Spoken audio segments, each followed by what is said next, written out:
Assalamualaikum warahmatullahi wabarakatuh. Perkenalkan, saya Eko Rafa Levi dari kelas 5E dengan NIM C1C023083. Kali ini saya akan menjelaskan bab 8 dengan judul isu seputar konsolidasi. Bab ini membahas berbagai permasalahan isu yang sering muncul dalam proses penyusunan laporan keuangan konsolidasian, terutama ketika struktur kepemilikan atau transaksi antar entitas menjadi kompleks. Tujuannya adalah agar laporan keuangan gabungan tetap menyajikan informasi yang wajar, transparan, dan tidak mengadakan pendapatan atau aset di dalam satu grup usaha. Yang pertama, pada poin pertama, kepemilikan tidak langsung atau indirect ownership terjadi ketika induk memiliki anak perusahaan melalui entitas antara subsidiary. Contohnya PTA atau induk memiliki 80% PTB. PTB memiliki 70% PTC, maka kepemilikan tidak langsung PTA atas PTC sama dengan 80% dikali 70% sama dengan 56%. Dalam konsolidasi, bagian laba dan ekuitas dihitung berdasarkan persentase kepemilikan langsung plus tidak langsung. Poin kedua, kepemilikan silang atau cross ownership terjadi ketika entitas anak membeli saham induknya atau entitas dalam grup saling memiliki saham satu sama lain. Hal ini dapat menyebabkan pengendaan ekuitas atau aset jika tidak diatasi. Solusinya, hapus efek kepemilikan silang pada ekuitas induk, lalu kurangi kepemilikan efektif dalam perhitungan konsolidasi. Poin ketiga yaitu struktur kepemilikan berlapis atau pyramid ownership. Bentuk kompleks dari kepemilikan tidak langsung, satu entitas puncak bisa mengendalikan beberapa anak melalui jalur kepemilikan bertingkat. Dalam konsolidasi, hitung kepemilikan efektif hingga ke lapisan terbawah. Tentukan kepentingan non-pengendali KNP di setiap tingkat. Konsolidasi dilakukan berlapis dari bawah ke atas. Lalu poin keempat, perbedaan tahun buku antar entitas. Kadang induk dan anak memiliki periode pelaporan atau tahun buku yang berbeda. Solusinya yang pertama, sesuaikan laporan anak agar sejajar dengan periode induk, misal dengan laporan interim. Lalu yang kedua, jika tidak memungkinkan, gunakan laporan terakhir anak dengan penyesuaian atas transaksi material antara tanggal pelaporan anak dan induk. Lalu yang kelima, mata uang yang berbeda. Jika entitas anak beroperasi di luar negeri dan menggunakan mata uang fungsional yang berbeda, maka perlu dilakukan transaksi mata uang saat konsolidasi.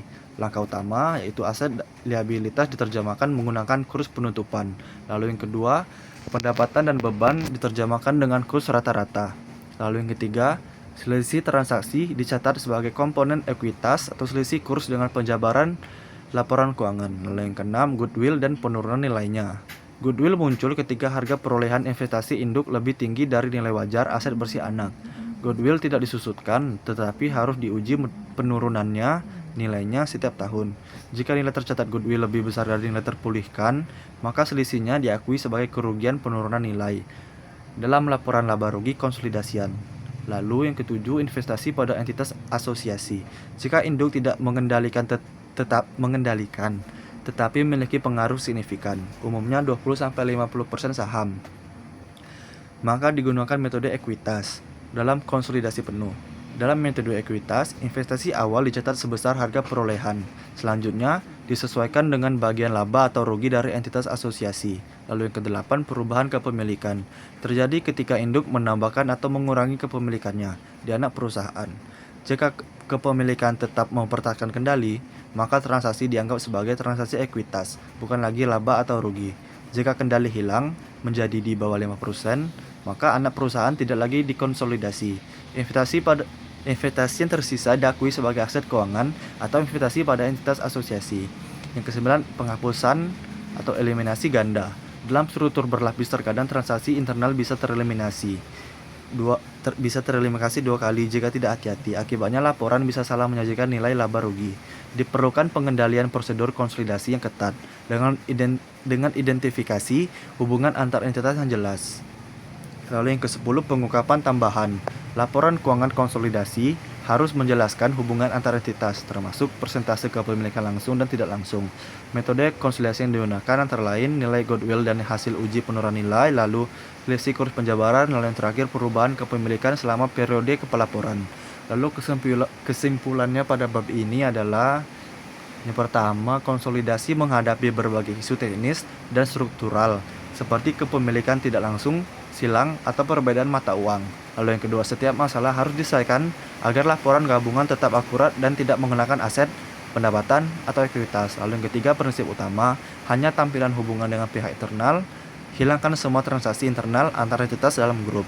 Lalu yang terakhir, goodwill, selisih kurs, dan perubahan kepemilikan harus diungkap secara transparan untuk memberikan gambaran yang wajar atas posisi keuangan grup. Sekian dari saya. Wassalamualaikum warahmatullahi wabarakatuh.